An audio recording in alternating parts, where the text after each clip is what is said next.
Así que continuamos con el simposio. No sé si está Luis Eduardo. Bueno, no te escuchamos. ¿Me escuchan? Sí, perfecto.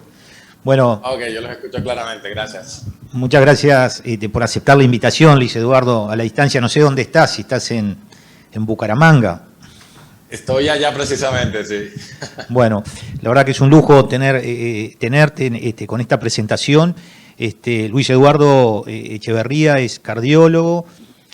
Si te presento con todo tu currículum, realmente perdemos todo el tiempo. Entonces, no sé si seguís siendo el director médico del programa de insuficiencia cardíaca y de trasplante cardíaco de la Fundación de Colombia, la Fundación Cardiovascular de Colombia. Y bueno, sos experto en insuficiencia cardíaca y en el manejo de pacientes con insuficiencia cardíaca avanzada. Así que esta es la charla, te doy la bienvenida y que comiences tu exposición. Bueno, muchas gracias, Carlos. Me confirman si están viendo mis diapositivas. Bueno, básicamente hablar de asistencia ventricular es un poquito de ciencia ficción. Yo les hubiera dicho hace 10 años, ya hacíamos trasplante, que esto era casi imposible traer a nuestro medio, pero cada vez es una realidad más.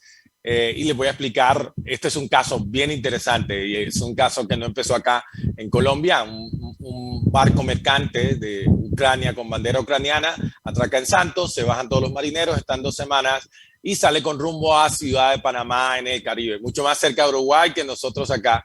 Pero bueno, ya en las Antillas, un marinero, un muchacho de 22 años, empieza con síntomas de fiebre, malestar general y después signos clásicos de falla cardíaca que se convierte en falla cardíaca avanzada y signos de choque cardiogénico. Está en medio de las Antillas, está con un choque cardiogénico clásico y solamente hay un paramédico y muy pocas medicaciones en el barco. Sí, es claramente un cuadro de miocarditis fulminante, quién sabe qué hizo el muchacho en Santos, pero el corazón está mal.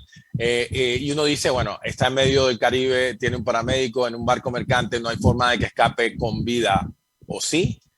No tengo ningún conflicto de interés en esta charla y en los próximos 14 minutos, espero, vamos a hablar de asistencias ventriculares y en general el manejo de la insuficiencia cardíaca avanzada con máquinas. Y cuando uno piensa en avanzada, bueno, a veces piensa que es el final del camino y es cercano a eso.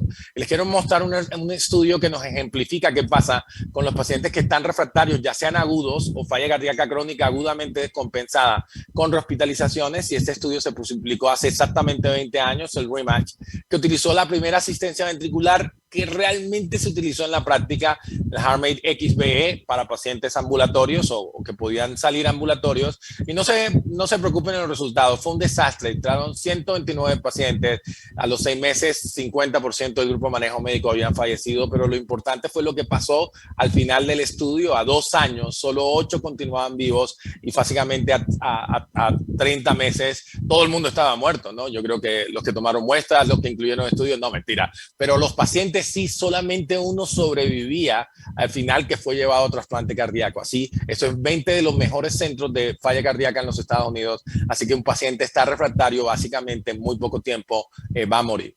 Pero ¿por qué no los identificamos? ¿Qué pasa con la insuficiencia cardíaca, que tiene una mortalidad mayor, mucho mayor que casi cualquier cáncer, excepto los muy agresivos? Pero nosotros pensamos que no están tan mal. Y este tiene que ver con la curva natural de la enfermedad, en donde entras en urgencias, en cuidados intensivos, te ve un médico, en cuidados intensivos te ve otro, o otra institución, después te ve otro, y todas las veces te podemos mejorar. O sea, casi siempre te devolvemos en clase funcional 2 por muy corto espacio de tiempo. Cuando pensamos, y este es el problema, lo devuelves a clase funcional 2 y en tu mente piensas que este paciente vive mucho más y no necesariamente es así. Y cuando pensamos en opciones avanzadas, normalmente ya es muy tarde, el paciente está muy caquético, muy avanzado y es muy difícil hacer algo que cambie realmente su historia natural. Las hospitalizaciones significan muerte. Si tú no puedes mantener un paciente en tu casa, ese paciente claramente está refractario y si se hospitaliza por falla, no importa cómo salga de la unidad de cuidados intensivos o de la hospitalización, ese paciente está muriendo. Cada hospitalización te quita un promedio de vida independiente de cómo salga, solo bien que te veas. Pero no es necesariamente la final del camino. Bueno, hay muchas cosas, todos vamos a morir, pero el cuidado paliativo ayuda a mejorar los síntomas y a mejorar la clase funcional, mantener el paciente en casa, y el trasplante y las asistencias tienen el poder de cambiar un poquito la historia natural de la enfermedad. Así que tenemos opciones y estas son nuestras opciones, empezando por cuidado paliativo. Este es más o menos el organigrama. Carlos me pidió que contara un poquito la experiencia de la fundación, de nuestro sistema de insuficiencia cardíaca, que incluye las dos cosas: falla cardíaca básica, donde el 95% de los pacientes están y donde las medicaciones que cambian la historia natural cambian realmente la historia natural, y por otro lado la falla cardíaca avanzada, donde no solamente somos el grupo de falla y trasplante, donde está cuidado crítico, donde está cirugía cardiovascular, el programa de ECMOVAC, y nosotros como cardiólogos del programa de trasplante y de insuficiencia. Cuidado paliativo entonces están los dos sistemas y cómo integramos el sistema. Cuidado paliativo es una opción muy importante en pacientes de más de 70 años o con condiciones que impiden avanzar más allá en el tratamiento, cáncer o comorbilidad muy severa.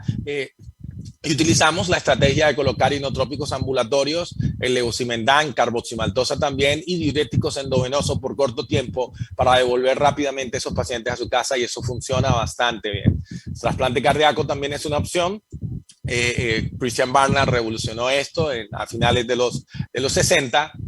Y en Colombia esto ha crecido exponencialmente y tenemos en estos momentos 9 centros en 4 ciudades diferentes, incluyendo nosotros, la Fundación Cardiovascular. Empezamos hace 16 años nuestro programa de trasplante, que hacen más o menos 150 trasplantes al año. Esa es la experiencia de la Fundación Cardiovascular. Llevamos 206, 207 trasplantes en 15 años de inicio del programa, y claramente esto aporta una gran calidad de vida y sobrevida a los pacientes. Sin embargo, tenemos muchos problemas con trasplante, como la dependencia de donantes, el rechazo, y en general la sobrevida no es lo que quisiéramos. La sobrevida promedio en el mundo es alrededor de 13 años y condicional un poquito más si sobreviven al primer año de trasplante. Así que eso es también un problema. Las asistencias a largo plazo, que hace 20 años no eran una opción, cada vez se están convirtiendo en una opción más importante. Y como ahorita en la charla pasada nos dijeron, podríamos hacer circular la sangre a través del cuerpo sin necesidad del corazón. Y es cierto. Yo que adoro la interrelación neuroendocrina, al final, cuando está refractario y nada funciona, se convierte en un simple problema de bomba. Tienes una bomba buena y de pronto tienes una bomba mala que podría estar o no sin activación neuroendocrina, como pasa en el infarto, en una miocarditis fulminante, como le está pasando a este muchacho en la mitad de las Antillas. Así que en una bomba mala tú pensarías, si el problema es de bomba, el clásico ejemplo, el clásico problema de quinto de primaria, de cómo llevar una carga o algo específico del punto A al punto B, se convierte en eso exactamente, en insuficiencia cardíaca avanzada. Cómo llevar este glóbulo rojo, nutrientes y todo lo demás, los elementos formes de la sangre, del punto A al punto B. Sí, el punto A es el ventrículo izquierdo que está fallando, el punto B más cercano es la aorta, sin pasar por el ventrículo que no funciona bien, y de ahí a órganos blancos, el principal, el cerebro, llevarlo con la suficiente fuerza de perfusión para que pueda hacer intercambio capilar de forma adecuada. Y el corazón, yo odio esta diapositiva porque yo lo coloco así, pero es realmente conceptualmente simple, aunque pasan muchas cosas a nivel molecular. Pero al final es una bomba que necesita tubos para llevar la sangre y una batería que le dé la fuerza suficiente para llevar esa sangre. Así que teóricamente el problema de llevar la sangre del punto A al punto B se puede solucionar colocando tubos específicos dentro del corazón, llevándolo con el suficiente impulso y la suficiente fuerza para llevarlo del punto A al punto E.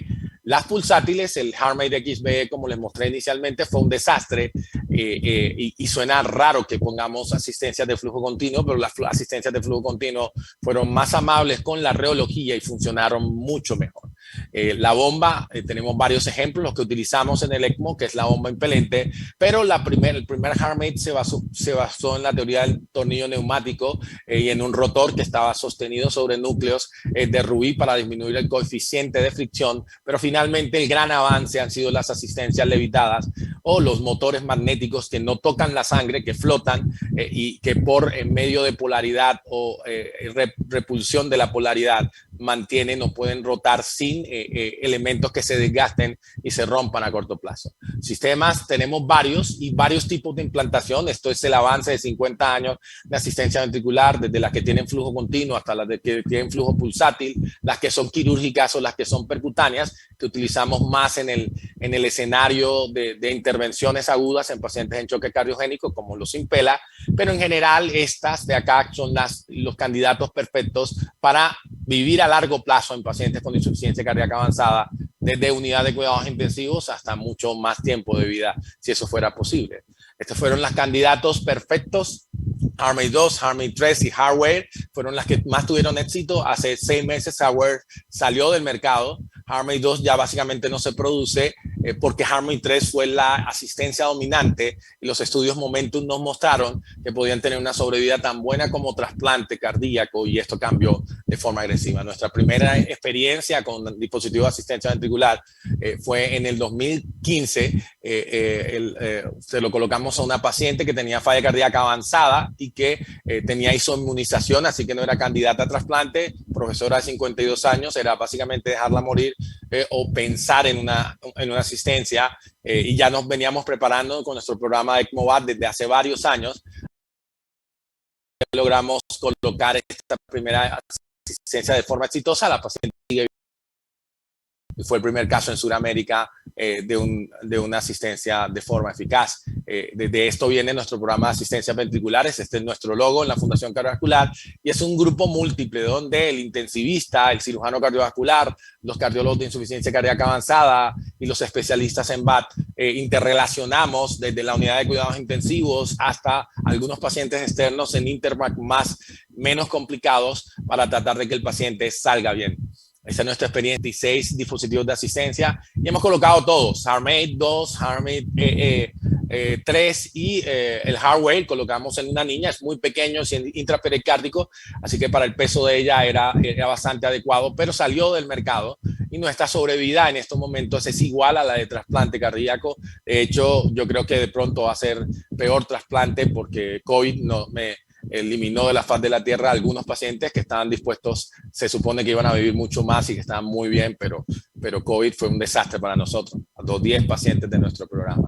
Estos son los 5 años, eso fue hace 2 o 3 años, de nuestra primera paciente, con la mayoría de pacientes que habíamos puesto, y acá están muchos con HeartMate 3, otros con HeartMate 2, o una niña con Hardware. Entonces logramos tener todos y realmente la calidad de vida es bastante buena. Pero lo más importante es esta gráfica, y es como abajo ven ustedes el Rematch, que fue el primer estudio que mostré en el 2001, y esta es la supervivencia actual, probablemente mejor aún que esto ha avanzado en solo 20 años, una supervivencia que ha cambiado de forma dramática, de básicamente 0 supervivencia a 2 años a una supervivencia alrededor del 70-80% a 2 años.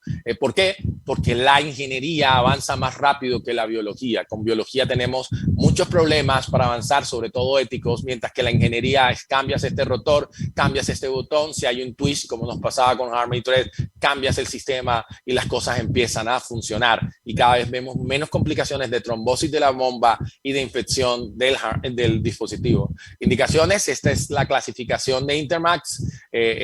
Probablemente el Intermax 1, el Crash and Burn, está muy fuera del espectro, tienen baja supervivencia, son los que normalmente se colocan, pero probablemente están más allá de la salvación. Y probablemente el 7 y el 6 están para manejo médico, que son los que están confortables en casa, y seguimiento estricto porque siguen con mala clase funcional y se empiezan a hospitalizar. Hay que pensar en dispositivos de asistencia. Así que estos probablemente es demasiado temprano, estos demasiado tarde, y probablemente el Intermax 3 y 4 sean los mejores escenarios en donde tienen un pronóstico de vida a largo plazo. Pero ojo que los 1 y 2, los Intermax 1 y 2 se pueden modificar y cambiar con asistencias intermedias. Este es el estudio Momentum 3, el que les comenté, en donde hoy la supervivencia a 2 años, 82%, versus HeartMate 2, que era 76%. Por eso básicamente HeartMate 2 desapareció. Yo tengo todavía un paciente en HeartMate 2, otros 3 los trasplantamos porque tuvieron infección del dry Lyme.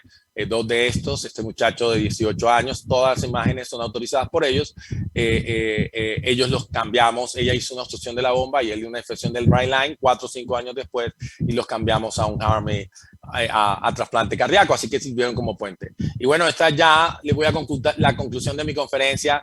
Se olvidaron del marinero muriendo en medio de la nada. Pues en el marinero en medio de la nada utilizamos casi todas las cosas que podíamos. El tipo llamó, hicieron un Mayday a la base en Ucrania, les dijeron vayan a Barranquilla, a Colombia, y obviamente donde yo vivo en Bucaramanga, que está más abajo, no hay puerto. Llegaron a Barranquilla, ellos nos llamaron a nosotros, el paciente hizo 3 paros cardíacos en la unidad de cuidados intensivos, y nosotros fuimos, tenemos un avión solamente hecho para cargar con el ECMO, y colocamos un ECMO allá en un paciente realmente en muy malas condiciones y pensábamos que no iba a aguantar el transporte, acababa de hacer 3 paros en ese momento, lo colocamos en ECMO y lo trasladamos a Bucaramanga, porque ECMO nos permite un puente a una decisión de poner primero una asistencia de mediano plazo, de corto plazo, o una asistencia de largo plazo por el costo. No es un buen soporte mecánico, es un muy buen soporte circulatorio, pero no es un buen soporte cardíaco. De hecho, tiene problemas por el aumento de la poscarga, pero nos sirve mucho para tomar decisiones. En este caso, un periférico venoarterial nos ayudó mucho. Este es el momento del traslado, un poquito artesanal como lo hacemos, pero nos funciona bastante bien y lo pudimos llevar a Bucaramanga. El paciente muy malo inicialmente, con hepatopatía, con disfunción renal, pero se estabilizó clínicamente, el lactato limpió, las variables de perfusión estuvieron mejores y lo cambiamos a un Levitronic, a un dispositivo de asistencia intermedio, y el paciente mejoró muchísimo. Y la decisión importante ya con un dispositivo de asistencia era qué vamos a hacer. No lo podemos trasplantar, en la legislación en Colombia prohíbe el trasplante en extranjeros, así que una asistencia era una bonita forma de hacerlo, y este es el paciente cuando 2 días después de que le colocamos la asistencia ventricular, un HeartMate 3, lo logramos levantar, empezó su programa de rehabilitación. En este momento tuvimos 3 que también colocamos en HeartMate por otras razones. Acá está Maskin, se llama él, muchacho ucraniano, y casi un mes después, absolutamente recuperado, otra persona, y se devuelve a Ucrania. Ellos no tienen programa de trasplante, tampoco de asistencia ventricular. Así que 2 años después, aunque nosotros no estuvimos tan de acuerdo, creíamos que se podía mantener con la medicación, fue trasplantado en Bielorrusia. Este es el momento en que ese muchacho que no tenía esperanza se despidió de nosotros, y básicamente los dispositivos de asistencia ventricular nos permitieron mantenerlo con vida en un escenario en donde casi es imposible. Así que esto es una ventana al futuro y las cosas están cambiando rápidamente. El precio está bajando y sobre todo estamos solucionando problemas técnicos que no se pueden hacer en trasplante. Probablemente el cable desaparezca en los próximos 10 años y se pueda colocar un dispositivo totalmente intraventricular. Así que esto va evolucionando, así como el primer Motorola, ustedes vieron que básicamente ni servía para hacer llamadas de teléfono, pero una cosa impresionante si no la tenía, y hoy los iPhones te consiguen entradas a cine, hacen que te traigan domicilios y te ubican en el mundo. Así que la tecnología no se detiene y uno no se puede detener. Albert Einstein decía, la lógica te llevará de un punto A a un punto B, pero la imaginación te llevará a cualquier parte. Y la imaginación, la inventiva del ser humano para traer esas nuevas alternativas nos permiten salvar vidas, mantenerlas, y son claramente una muy buena opción en la medicina crítica en cuidados intensivos. Muchas gracias y bueno, espero ver si hay preguntas o hay algún tipo de interacción. Muchas gracias, Carlos, por la invitación. No hay preguntas. Bueno, excelente tu exposición, Luis Eduardo. Y vamos a continuar en realidad pero no pudimos comunicarnos con el otro expositor, que está en Brasil, así que vamos a tener más minutos para discusión. Así que no tenemos pregunta en el chat. Estaba pensando, Luis Eduardo, en tu charla.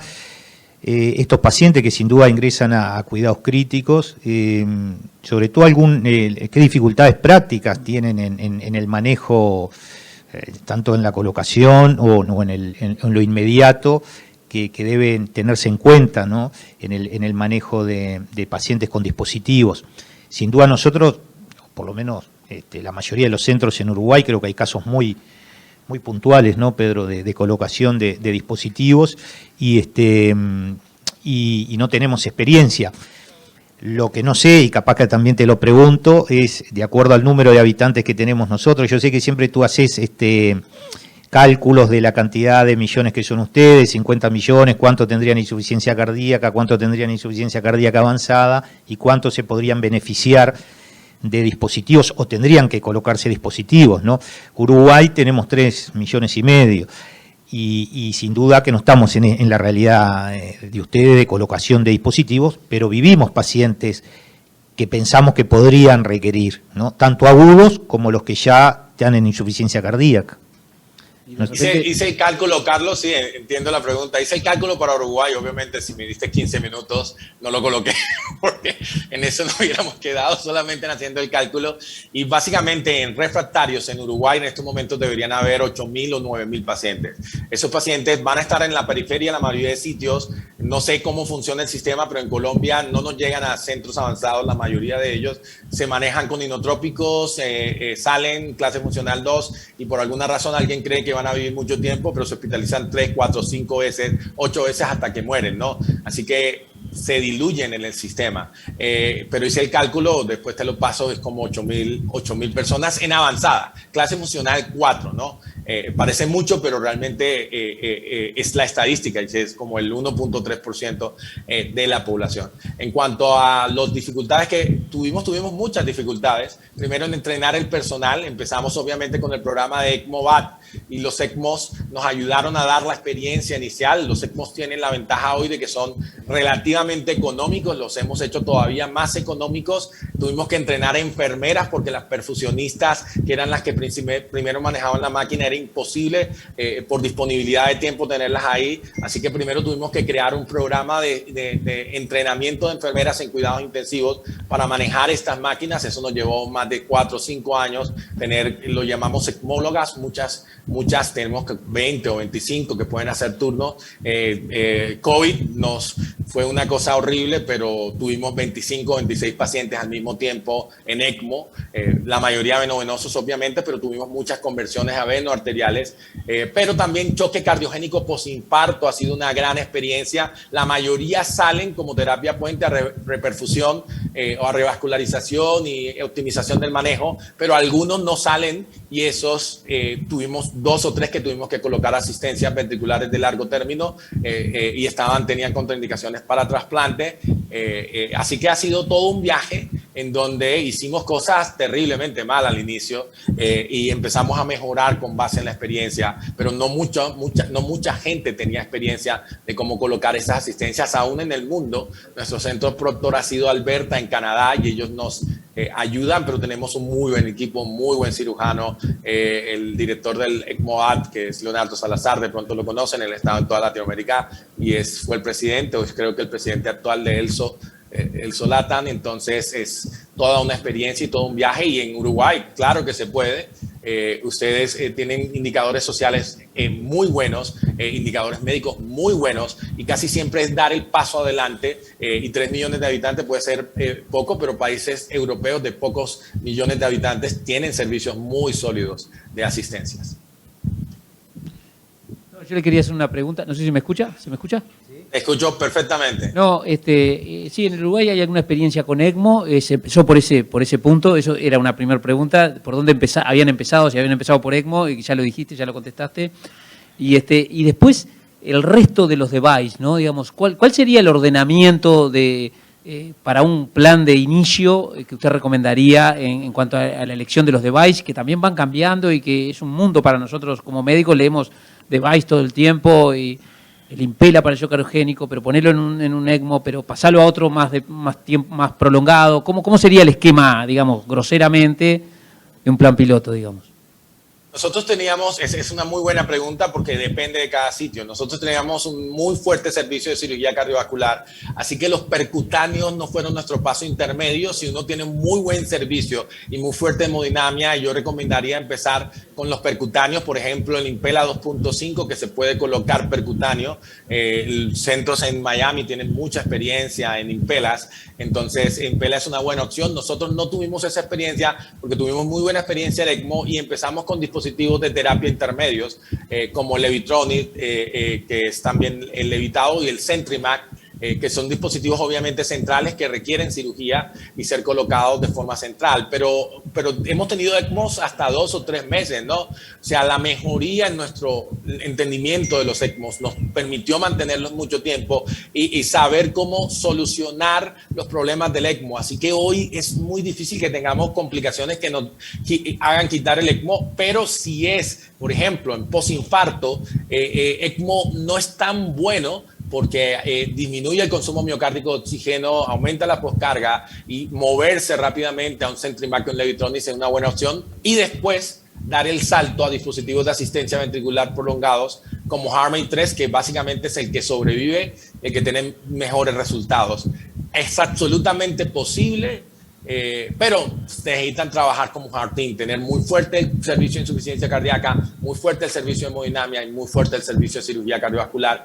Ya otros hospitales en Colombia empezaron a colocar HeartMate, lo hizo Chayo en Bogotá hace 1 año y medio, y nosotros los ayudamos a que colocaran su primer HeartMate, y estamos tratando que otros, Valle del Lilí, Cardiovir en Medellín, también empiecen su experiencia con HeartMate. Pero ellos ya tienen ECMO, ya utilizan ECMO. La experiencia de ECMO creció brutalmente. Si algo bueno tuvo el COVID, que no tuvo casi nada bueno, fue que el manejo y el entrenamiento de ECMO creció brutalmente durante COVID, porque lo que te digo, solo nosotros tuvimos 24 full time durante 1 año y medio ECMOs funcionando. Venovenosos y venoarteriales. Es decir, muchos pacientes hacían disfunción sistólica en COVID, ¿no? O hacían infartos minocas. Hacían muchos minocas y vimos muchos minocas, como Carlos mostró, en COVID. Era una cosa loca, ¿no? Veías y la función sistólica estaba en 20% y la placa blanca, ¿no? Entonces tenías que pasarlos a venoarteriales. Entonces eso también nos ayudó mucho en esa transición en esos pacientes. Fue una gran escuela y ahora tenemos casi 10, 15 personas rotando en Carlos, en ¿otra pregunta le puedo hacer?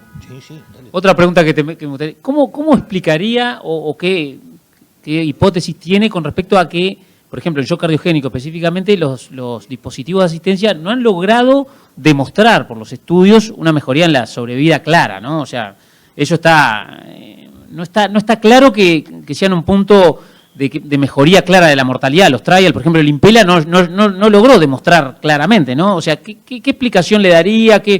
¿Es un tema de tipo de enfermos? ¿Cómo la ve usted en ese sentido o qué opinión tiene al respecto? Sí, yo estoy de acuerdo con el Shock 2 y que el Impella definitivamente no funcionó, pero es transitorio. O sea, no depende solo de que pongas una asistencia transitoria, sino de lo que puedes hacer a largo plazo, ¿no? Si estos dispositivos son terapia puente, y la terapia puente requiere una resolución del problema, pero si hay registros que muestran que pacientes de 80 o 90% de mortalidad tienen 50% de mortalidad, y muchos registros en Estados Unidos, los mismos Intermax, que es un registro antes de ser una herramienta para clasificación, muestra esto.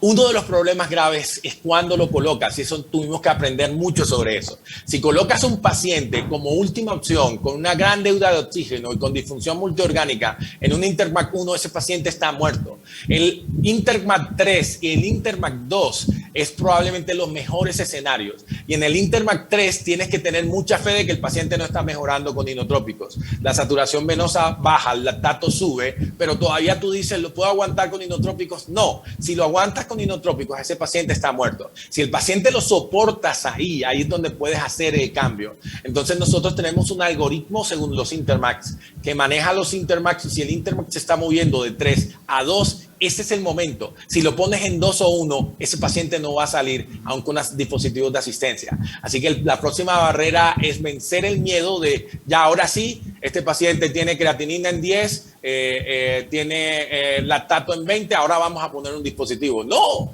ese paciente está muerto. Sí, ese paciente probablemente ya no le puedas quitar la deuda de oxígeno. Y una revascularización temprana, como mostraste en tu brillante exposición, más dispositivos de asistencia y rápidamente terapia puente ¿a qué? A recuperación o a una dispositivo de asistencia.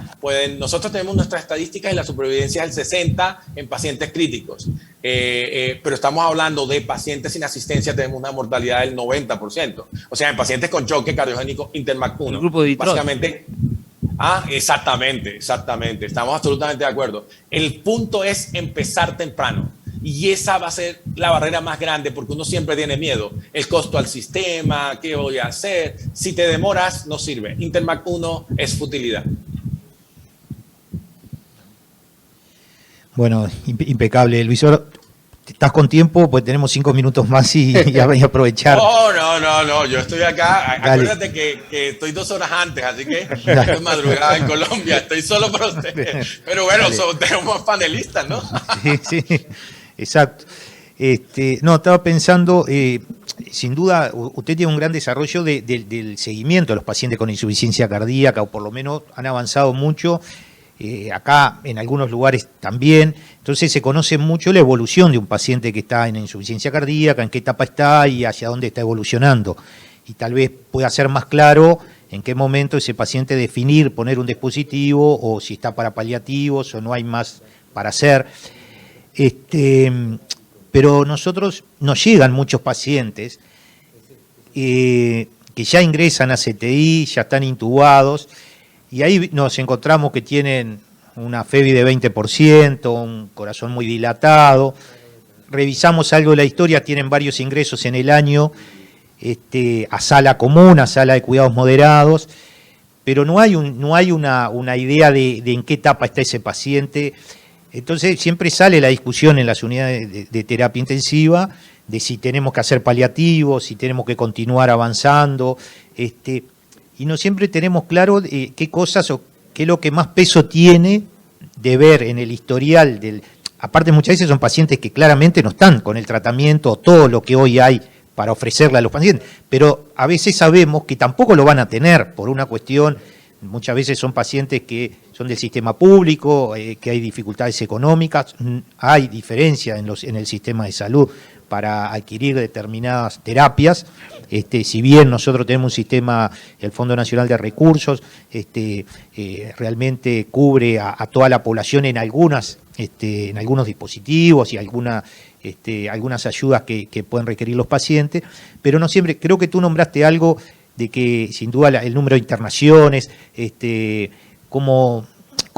elementos de peso podemos evaluar, ecocardiográficos, clínicos, para decir, bueno, realmente este paciente vale ponerlo en una lista de trasplante, dispositivos, ¿Cómo entrar, digamos, cómo entrar en el camino? Exacto. Sí. Bueno, la primera pregunta te la contesto de esta manera. Si uno no tiene un servicio sólido de insuficiencia cardíaca, poner pacientes en asistencia o trasplante no tiene una razón de ser. Quiero decir, esto cuesta demasiado, cuesta mucho más que, digamos, poner un HeartMate cuesta como 50, 100 años de sacubitril/valsartán o SGLT2, así que no tiene ningún sentido decir tenemos disponible un HeartMate y no le podemos poner las 4 terapias farmacológicas y no podemos hacer seguimiento. Así que primero mi primaria, como decimos acá en Colombia, tener un sistema sólido, pero Uruguay es un país muy sólido y en indicadores sociales muy superiores a nosotros. Nosotros estamos trabajando fuertemente en grupos de insuficiencia cardíaca para que no solamente seamos cardiólogos, sino internistas y otras siendo muy amplios para que los pacientes no se queden fuera de este sistema. Cuando el paciente sale de hospitalización lo llamamos a las 72 horas y es consulta gratis en los primeros 7 días y esto disminuye la internación que cuesta millones. Una internación cuesta lo que las 4 terapias en 3 años. Así que hay que tratar de hacer primero lo básico. Segundo, y es en cuanto a la pregunta sobre si esto se puede hacer en sistemas como Uruguay o cómo definir qué pacientes están refractarios o no. Lo tenía, obviamente lo quité el 80% de diapositivas de la conferencia. Utilizamos varios predictores. El primero, péptidos. Si los péptidos siguen altos y no bajan, el paciente va mal. Utilizamos el consumo pico de oxígeno, que es un parámetro muy fuerte. Si los pacientes tienen menos de 10, si es uno más 12, si es uno más purista 10 de consumo de oxígeno pico, ese paciente tiene pésimo pronóstico a 1 año. Y el tercero es las hospitalizaciones. Si un paciente se está rehospitalizando por insuficiencia cardíaca y, ojo, esto es súper importante, no es por falta de adherencia, que esto hay que meterlo, o sea, la falta de adherencia no cuenta. Si el paciente no tiene adherencia por él, no puede entrar a ningún programa de asistencia ventricular y trasplante. Y si es por el sistema, bueno, hay que solucionar esto, porque hacer un trasplante de $100,000, una asistencia de $200,000, no es la solución por algo que cuesta mucho menos. Así que básicamente estas son las cosas que utilizamos para definir este paciente está refractario, pero el seguimiento. Tienes que saber cómo va el paciente, porque te lo mostré en la tercera slide. Si lo ve uno acá, lo ve otro intensivista y lo saca, la mayoría van a salir en las primeras hospitalizaciones y van a salir en su peso seco y euvolémicos, pero van a regresar en corto plazo, y si están regresando, eso es un indicador de muerte. Así que el seguimiento es básicamente fundamental, y no se pueden hacer servicios de asistencia ventricular mecánica o trasplante si uno no tiene falla cardíaca básica, primero mi primaria. Impecable. Muy contundente. Muy contundente, como dicen. Bueno, estamos en el tiempo. Bueno, agradecerte, Luis Eduardo, y esperando que tal vez en futuros congresos te podamos invitar nuevamente, y capaz que en forma hasta presencial. No será las Antillas, pero puede ser Punta del Este. Punta del Este. Claro. Montevideo, Punta del Este. Saben que es el único país de Sudamérica que no he ido y que tengo una ganas inmensa de ir. Así que tenía un congreso el año pasado, pero bueno, ustedes saben qué pasó el año pasado. Tengo muchas ganas de ir, no importa si no es Punta del Este, ¿no? Punta del Igual está cerca, y, okay. Y bueno, también lo podemos... Uruguayo te va. Exacto. Muchas gracias, y gracias, Carlos, por la invitación, y hombre, siempre es un placer colaborar con ustedes. Me fascina su país, y bueno, estamos en contacto. Bueno, dale, cerramos, ¿no? Cerramos. Abrazo a la distancia. Bueno, se cuidan mucho.